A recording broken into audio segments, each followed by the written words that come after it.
নানা বিতর্কের পর অবশেষে প্রেক্ষাগৃহে মুক্তি পেতে যাচ্ছে হাসান জাহাঙ্গীর পরিচালিত চলচ্চিত্র কন্ট্রাক্ট ম্যারেজ।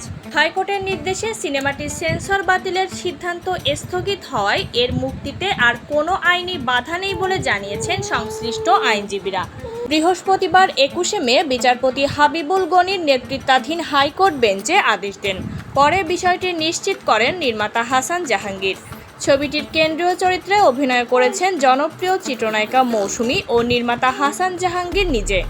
জানা গেছে, হাসান জাহাঙ্গীর সিদ্ধান্ত নিয়েছেন শুক্রবার 22শে মে সিনেমাটি মুক্তি দেবেন।